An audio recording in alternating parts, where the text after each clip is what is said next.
Isaiah 2:1, the oracle that Isaiah the son of Amos saw in a vision concerning Judah and Jerusalem. In the last days, it will come to pass that the mountain of the house of Yahweh will be established on the top of the mountains, and it will be exalted above the hills, and all nations will stream to it. Now remember, Jesus said about Jerusalem, Jerusalem, your house will be left desolate in Matthew 23. We know Jesus was to build the house of Yahweh. Just like it says of the blessings of Joseph, blessings of the deep beneath and on the mountains and on the hills. So you see that connection here. Many people will go and say, "Come and let us go up to the mountain of Yahweh, into the house of Elohim of Jacob, and he will teach us his ways, and we will walk in his paths." For from Zion the law will go out, and the oracle of Yahweh from Jerusalem. And he will judge among the nations, and he will rebuke many people, and they will beat their swords into plowshares, and their spears into pruning hooks. Nation will not lift sword against nation, no more will they learn war. Now we know too from Jeremiah 8:8, the lion pen of the scribes has certainly worked deceit. And when you start in Jeremiah 8, it's speaking of Judah, and that they won't be gathered, and all of them will choose death. So sometimes when you read Jerusalem, you gotta understand that sometimes it's a lie, and you kind of try to discern, is it the temple or Shiloh or Bethlehem? Sometimes it's different. I'm thinking that's probably Shiloh, because the scepter will not depart from Judah, nor lawgiver from between its feet until Shiloh comes. But in this vision too, when he comes back, he does go into Jerusalem and destroy it, and it's one of the cities of destruction. But anyways, we'll go on. House of Jacob, come and let us walk in the light of Yahweh, for you have deserted your people, O house of Jacob, because they are filled from the east, and they are soothsayers like the Philistines, and shake hands with the children of foreigners. Their land is full of silver and gold, nor is there an end of their treasures. Their land is full of horses, nor is there end of their chariots. Their land is full of useless idols. They worship the work of their hands, whatever their own fingers have made. And a man will be made low, and a man humbled, but do not forgive them. Go into the rock and hide yourself in the dust from the terror of Yahweh and the glory of his majesty. The lofty looks of man will be lowered, and the haughtiness of men will be brought low, and Yahweh alone will be exalted in that day.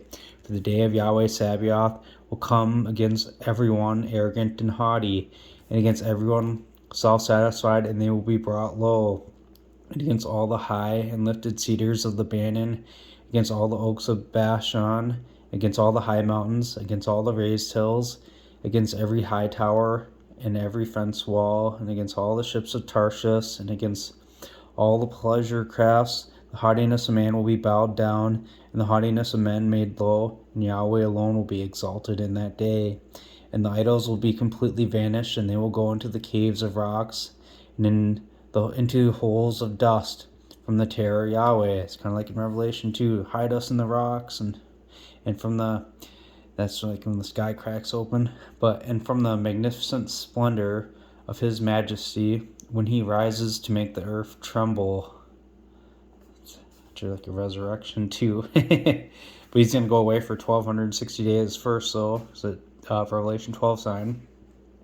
But in that day a man will throw out to the moles and bats his idols of silver and his idols of gold that he made, each one for himself to worship, and they will go into the clefts of rocks and into the crevices. They're going to go in hiding, those rich ones, of rugged rocks from the terror of Yahweh and the magnificent splendor of his majesty when he rises to make the earth tremble. Sever yourself from a man whose breath is in his nostrils, for in what is he to be esteemed? Like Lamentation says, the anointed man, the breath of our nostrils. But a little different from that. But For look now, Ha-Hadan, Yahweh Sabaoth, takes away from Jerusalem and Judah the supply and whole supply of bread, the whole supply of water, the mighty man and the man of war. So Jesus is like that mighty man, the man of war. That's the Ephraim, the judge and the prophet, and the diviner, and the elder, and the captain of 50, and the eminent, and the face, and the counselor. Remember, Jesus was like a counselor. If any man sins, we got a counselor with the Father. But then he also said he would send you another counselor. And the skilled artisans and the expert enchanter, and I will give young boys as their rulers, and petulant children will rule over them. The people will be oppressed, man against man, and man against his neighbor, and the child will be insolent towards the aged, and the common man against the honorable man. When a man takes hold of his brother from the house of his father, saying, "You have a cloak, become our ruler, and let this ruin be under your hand," thinking they have a cloak for their sin, like Jesus said he'd come to them. If he didn't come to them first, or now that he's came to them, they have no cloak for their sin. Sorry, but and think the ruin of Joseph from Amos, and like the tents of David being ruined and then rebuilt, because they're going to be part of the murder. And in that day he will swear an oath, saying, "I will not be a healer, for in my house there is neither bread nor cloak. Do not make me ruler for this people." And it's just like what Jeremiah says about Judah a lot too. Don't pray for these people. And for Jerusalem is overthrown and Judah has fallen, because their tongue and their deeds are against Yahweh. To provoke the eyes of his magnificent splendor, the expression of their countenance testifies against them. And they have declared their sin like Sodom, and they have not concealed it. Woe to them, for they have rewarded themselves with evil. And think too, this vision, it's concerning Judah and Jerusalem in the last days. Just like that Genesis 49 begins, "This is what will befall you the last days. The scepter shall not depart Judah, nor a lawgiver from between his feet, until Shiloh comes. Then the obedience of the people will be towards him." And we see Joseph has all the blessings. The sin of Judah, the iron pan. Iron doesn't mix with clay. Those trusting in Ephraim will be like trees planted by rivers of water. It's planted in clay. Iron don't mix with it. Jeremiah 11:9. A conspiracy is found in Judah.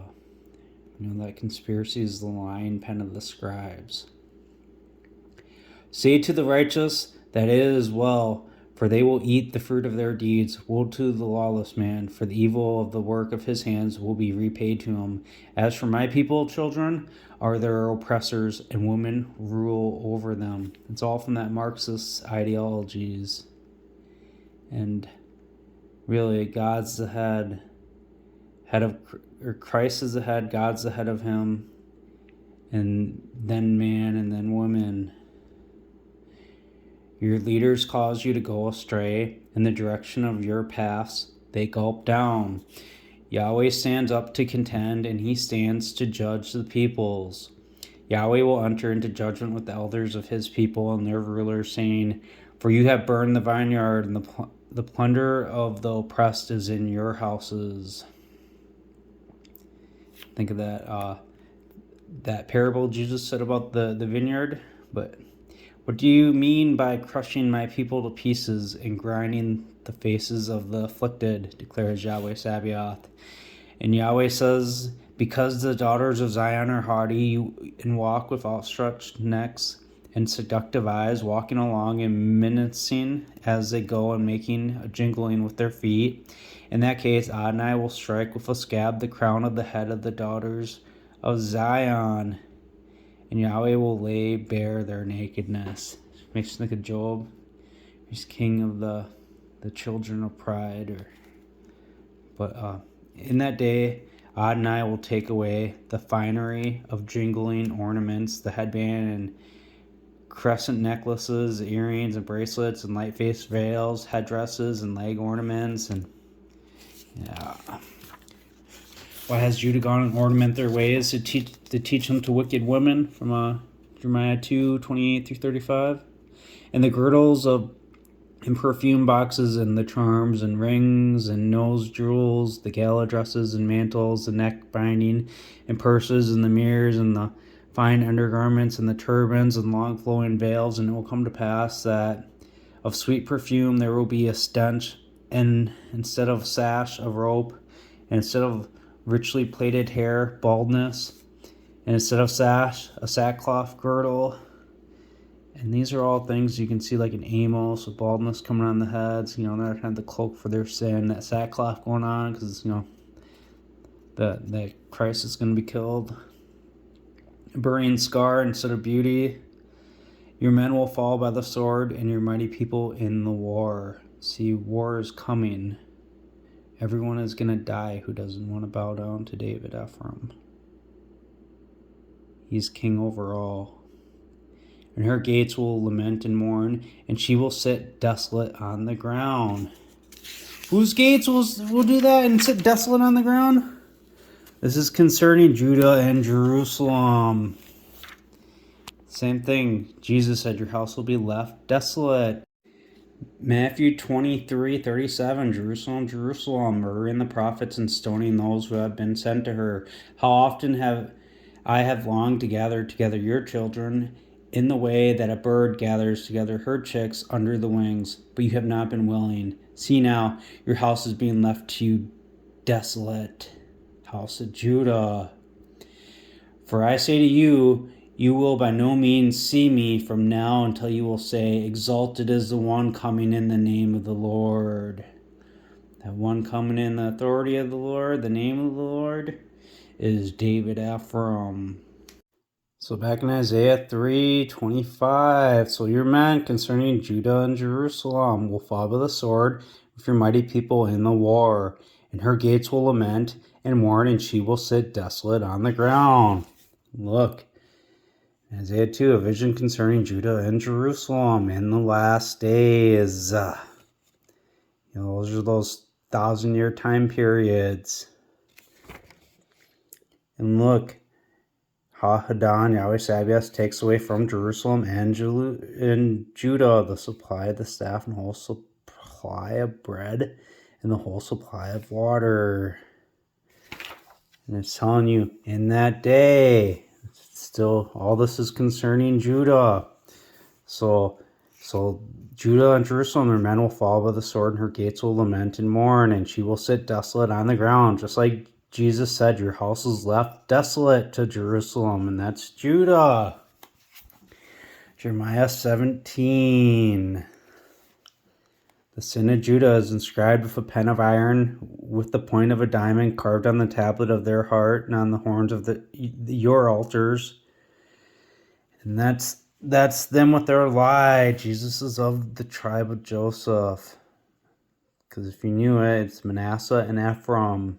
In them would be Christ. Yahweh said this to me, go and stand in the gate of the sons of the people, by which the kings of Judah come in, and by which they go out, and in all the gates of Jerusalem. And say to them, hear the word of Yahweh, you kings of Judah and all the inhabitants of Jerusalem who go in at these gates. Remember, they still get the opportunity, to go to them, but they obviously reject it. But I think some are going to bow when the desolation comes and they start killing all of them. Like, I think some are going to be like, oh crap, and they're just going to bow. And because I know at the end of the 1,000 years in the kingdom age, like it says, Satan's released to go out to the nations around them, and it's probably, some of the Judahites that probably give up in their siege of the city, or siege. But Yahweh said this, watch yourselves and carry no burden on the Sabbath day. nor bring it in by the gates of Jerusalem that Sabbath day. Hebrews 4:8, for if Joshua had caused them to rest, he would not after these things have spoken about another day. Consequently, there remains a Sabbath rest for the people of God. So you go right before that in verse 7. Today, if you hear his voice, do not harden your hearts. And it says that quite a bit during chapter 3 and 4. And that Sabbath rest is David Ephraim. So, nor carry a burden out of your houses on the Sabbath day, nor do any work, but set apart the Sabbath day, as I commanded your fathers, but they did not listen, nor incline their ear, but made their necks stiff.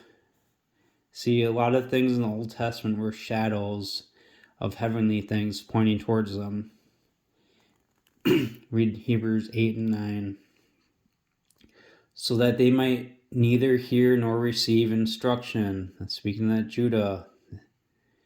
And it will come to pass, if you diligently listen to me, declares Yahweh, to bring in no burden through the gates of this city on the Sabbath day, but set apart the Sabbath day to do no work in it.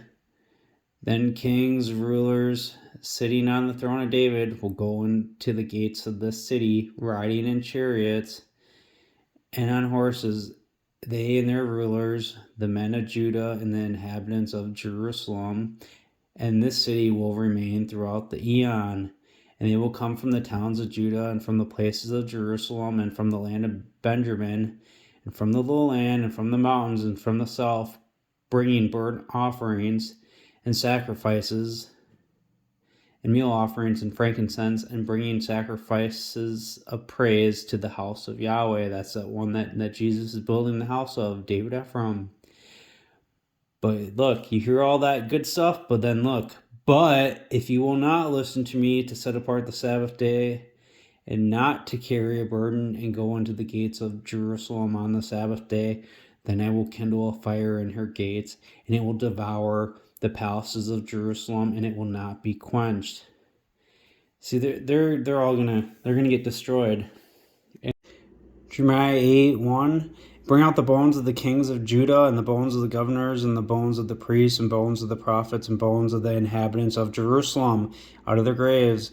And they will spread them before the sun and moon and all the starry array that they loved, in which they served, after which they walked. That's speaking of Judah and those in Jerusalem. And they which they have saw, and they which they have worshipped, they will neither be gathered nor buried. And speaking of Judah and them in Jerusalem and Judahites. And that's how you know the covenant can't be with the house of Judah, because the ones that are truly in the covenant will be gathered. Because even when you go down here to verse 8, how can you say we are wise? The law of Yahweh is with us. Look, the lion pen of the scribes has certainly worked deceit. Remember what it said of Judah, the sin of Judah, the iron pen. Acts 13:44, and on the following Sabbath, almost the whole town was gathered together to hear the word of God. Remember, Paul was the chosen instrument of God to spread the word. But the Judahites, on seeing the crowds, were filled with envy, and they contradicted those things spoken by Paul, contradicting and blaspheming. But Paul and Barnabas, speaking boldly, said it was necessary for the word of God to be spoken to you first.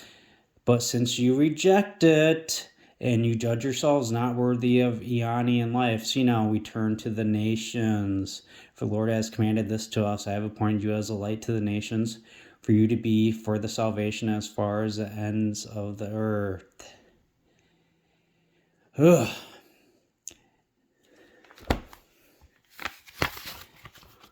So, like we were in Jeremiah 8, so the inhabitants of Judah, they won't be gathered nor buried, they will be dung on the face of the earth, and death will be chosen rather than life by all the rest of those who remain of this evil family.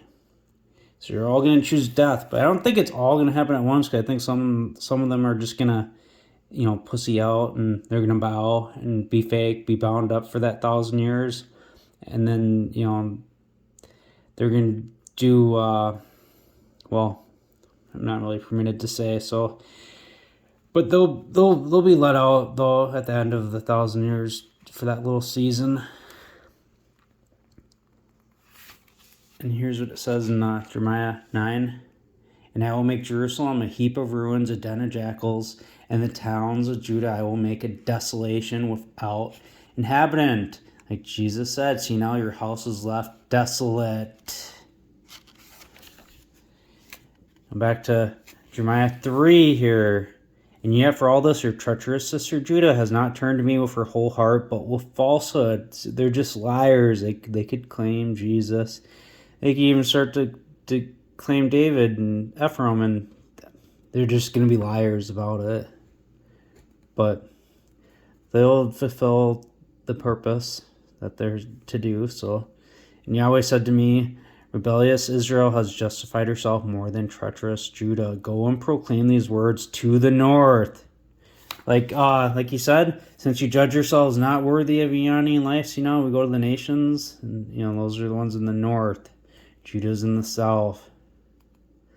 Submit, backsliding Israel, declares Yahweh. I will not cause my anger to fall on you. I am merciful, declares Yahweh. I will not remain angry throughout the eon. Only acknowledge your iniquity, that you have rebelled against Yahweh your Elohim, and you have scattered your ways to foreigners. And under every green tree, and you have not obeyed my voice, declares Yahweh. Turn back, sliding sons, declares Yahweh. And then verse 20, surely as a wife treacherously departs from her husband, so have you dealt treacherously with me, house of Israel. Declares Yahweh. A voice heard weeping of the high places, pleading of the sons of Israel, for they had perverted their ways, and they had forgotten Yahweh their Elohim.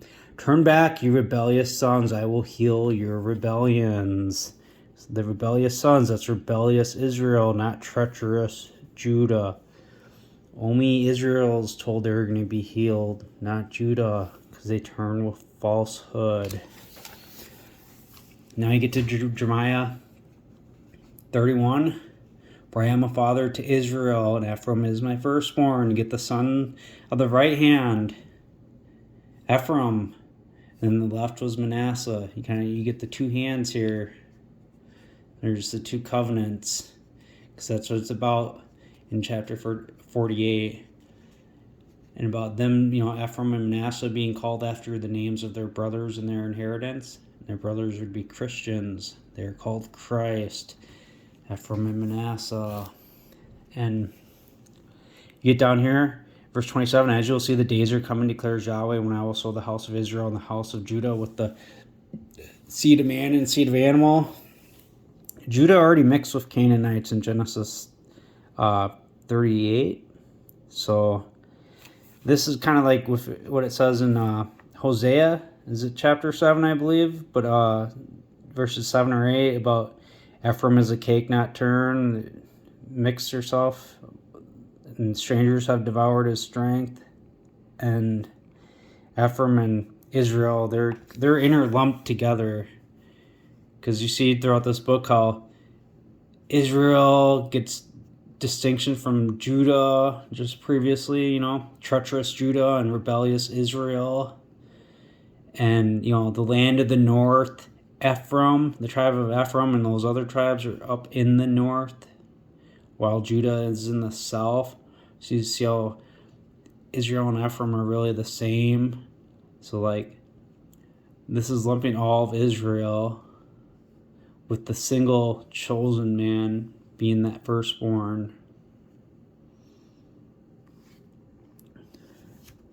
And this even has a Hebrews connection. But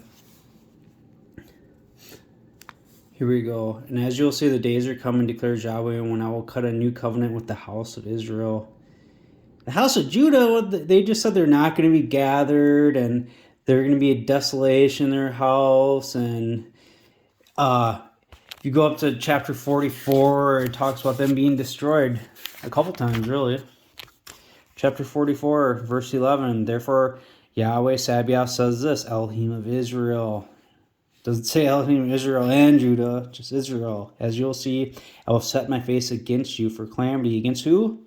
And to destroy all Judah, because he's the God of Israel, not Judah. Because they term a falsehood. He goes to them, though, and gives them an opportunity to repent and do good and righteous. And, I think he just does it for the sake of his servant Jacob, Israel, because Judah was, one of his original patriarch sons. Kind of like how Solomon, even though he was doing evil, God, let him stay on the throne the rest of his days for the sake of his servant David. So, and I will take the remnant of Judah who have set their faces to go into the land of Egypt to live there, and they will all be consumed, and they will fall in the land of Egypt. They will be consumed by the sword and by famine. They will die from the least up to the most eminent by the sword and famine. They will be a curse and an astonishment of condemnation, damnation, and disgrace. The astonishment, too, that goes to Jeremiah 19:6-8 about the valley of Hinnom, the valley of slaughter. He will make void the counsel of Judah, and it will be an astonishment and a hissing. It's like Jesus says, snakes, serpents, how can you escape the judgment of the valley of Hinnom? And he yells at the scribes and Pharisees, which, they're the ones at the lion pen. And look, he even gets into it more in verse 27. As you will see, I will watch over them for calamity and not for good, and all the men of Judah who are in the land of Egypt will be consumed by the sword and by famine until there is an end of them. A small number who escape the sword will return out of the land of Egypt into the land of Judah, and all the remnant of Judah who have gone into the land of Egypt to live there will know whose words will stand, mine or theirs, and this will be a sign to you. I will punish you in this place, so that you might know that my words will surely stand against you for calamity. See that little remnant there you're seeing? That I think that's that remnant that at the beginning when we go into Jerusalem and the land of Judah and all that and start, destroying them. Some of them are just going to be like, oh my, they're going to be overwhelmed and they will bow. But eventually they're all going to be destroyed as it's written, but that won't be till the end of the 1,000 years. They're going to be bound up, though, at this point. So the covenant is with the house of Israel and the house of Ephraim. That's the lie. You have to be blind to not see that. All right, back to Jeremiah 4, but let's go back a verse. In her gates, that's Judah and Jerusalem, will lament and mourn, and she, Judah and Jerusalem, will sit desolate on the ground. Like it's written all over the Bible. And in that day, 7 women will take a hold of one man, saying, we will eat our own bread and wear our own clothing. Only let us be called by your name to take away our reproach. See, they don't believe about David Ephraim. They haven't cut past the lies. Those 7 women, look, if we go to Revelation 1, from the 7 spirits before the governmental seat, those are 7 visions. From the 7 stars signify messengers of the 7 ecclesia groups, and the 7 lampstands signify 7 ecclesia groups. There's those women, those churches, there's messages to them. And the whole book of Revelation is about David Ephraim, his resurrection, and the ignition coming in the day of Yahweh. And in that day, the branch of Yahweh, David Ephraim, will become an honor and a glory, and the fruit of the land will be excellent and appealing for those of Israel who have escaped. And it will come to pass that he who is left in Zion and he who remains in Jerusalem will be called set apart, everyone who is inscribed among the living in Jerusalem, when Adonai has washed away the filth of the daughters of Zion and has purged the bloodshed of Jerusalem. And when times we read to in Jeremiah where it says to Judah, if you don't shed any blood, then they'll be good to go. But they keep shedding blood. They can't cease from it. Their house is desolate. From among her, by the spirit of judgment and the spirit of burning. And Yahweh will create on every residence of Mount Zion and on her convocations a cloud and a smoke by day, and the shining of the flaming fire by night. For over all the glory there will be a marriage canopy, and there will be a pavilion for the shadow in the daytime from the heat, for a place of refuge, for a shelter from the storm and from rain. That pavilion, that's like a temple. That's that David Ephraim, the ones that take refuge in him and believe him. They are sheltered from that storm, that spirit of burning. That's that lake of fire. Because that's that torment, that fire by night and a day. So that's, go to Revelation. We see a little marriage banquet here. Blessed are those called to the banquet of the marriage of the Lamb. These are the true oracles of God. But look in the verse 20, and the beast was captured, and with him the pseudo prophet, performing in his presence the signs by which he deluded those having received the mark of the beast, those denying Ephraim, and those revering his image, because they're going to have a false one come out. These two were hurled alive into the lake of fire burning with brimstone. So when he comes down and the war starts, and they start taking all those that won't bow, because all knees will bow, because at the name of Jesus, he was given a name above all names, so that at the name of Jesus, all knees will bow. If you read Psalm 72, the king and the prince, everyone bows to that prince. It's that shadow. It's telling you about this coming, because that prince is going to be king, and all are going to bow to him. It's that Psalm 110. Sit at my right hand until I make your enemies a footstool for my feet. You'll send the rod of your strength out of Zion to exercise rulership over the enemies. And he's still speaking to Jesus, and he says, Adonai is at your right hand. He will execute enemies in the heads of them, and he will be exalted as head. And now, Revelation 20. And they went through the plateau of the earth and encircled the camp of the set-apart people, the richly loved city, and fire came down out of the sky from God and devoured them. And the false accuser, deluding them, was hurled into the lake of fire and brimstone, where the beast and the pseudo-prophet also had been hurled, and they will be tormented day and night throughout the durations of the eons. See, the pseudo-prophet and beast, they were hurled in there at that beginning of it when he returns. And then, that rider on the white horse returns.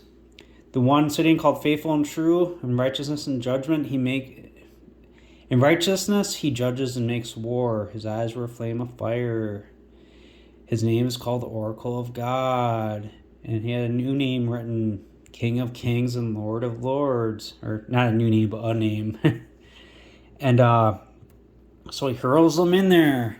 And then this happens at the end of it. Because see, they become a large nation at the end when they're gathered and they're in Jerusalem, or not Jerusalem, but that Israel area.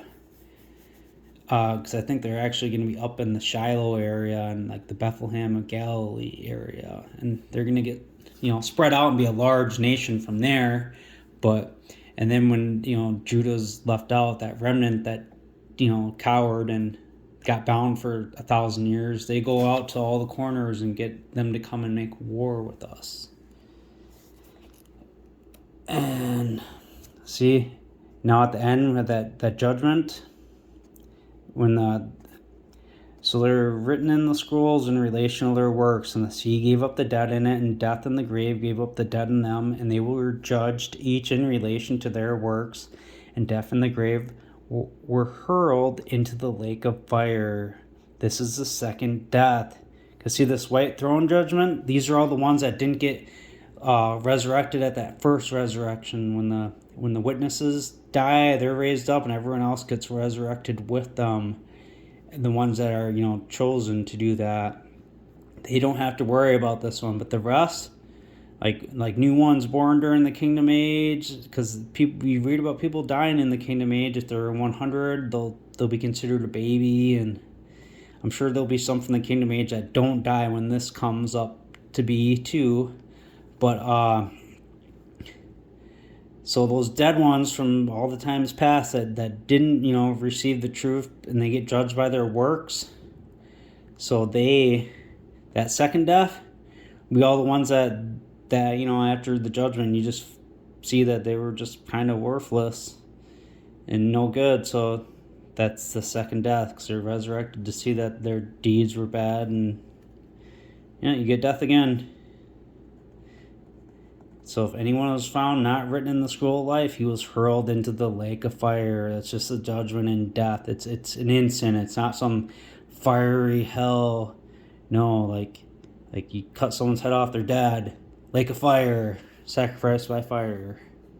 It's verse 21:8. But for the cowards and those against the faith, and sinners, detested, murderers, sexually filthy, sorcerers, and all idolaters and all pseudos, their part is in the lake burning with fire and brimstone, which is the second death.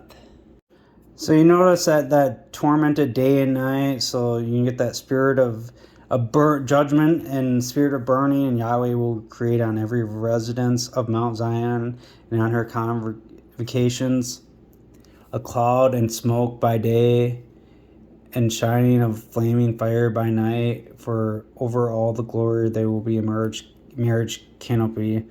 So you see, like, the smoke of their tormented goes up day and night.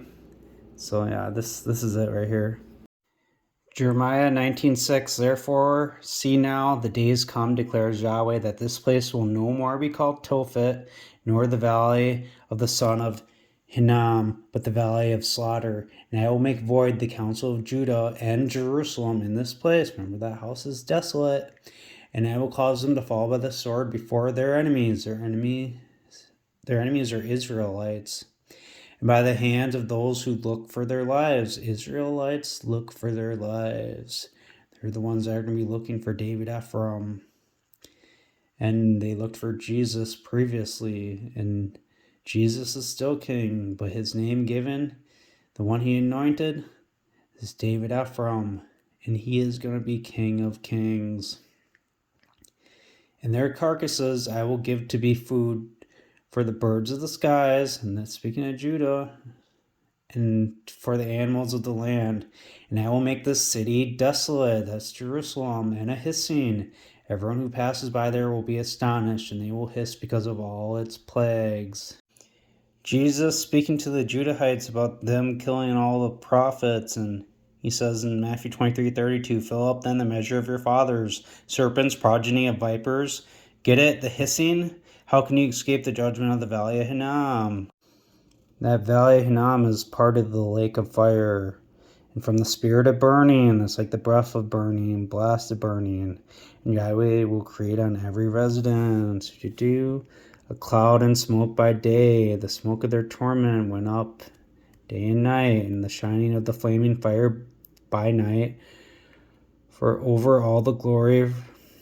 And so, and you read too in Obadiah, I think it's Israel fire, and then Joseph a flame, and Esau stubble. And Esau, he went and mixed, and that's what Judah did too. But now Jeremiah 30, verse 30. And Yahweh, this is about the valley of Hinnom, and Yahweh will cause his magnificent voice to be heard, and he will show the coming down of his arm with the indignation of his anger and the flame of a devouring fire. Joseph aflame, the Holy One aflame. Isaiah 10:17. That the Holy One's aflame. And like his arm, you read Genesis 49, verse 22 or 24, speaking of Joseph, and his arms are made supple by the the arms of the Hahavir, something like that. Go look it up. But so with a devouring fire and with scattering and tempest and hailstones. So that's that Revelation stuff, that the hail come down, the weight of a talon and all that, and the lake of fire. That's just them getting it handed to them. They're gonna be, a lot of them are gonna be slaughtered that don't want to bow down. For though the voice of Yahweh, the Assyrian who strikes with a rod will be scattered, and every place where the rod of punishment passes that Yahweh will lay on him will be at tambourines and harps, and in tumultuous battles he will fight with it. For Tophet is prepared from of old, yes, it is prepared for the king. He has made it deep and large, the pile of its fire and much wood. The breath of Yahweh, that's that Spirit of Yahweh, the breath, ignites it like a stream of brimstone, that fire and brimstone, lake of fire.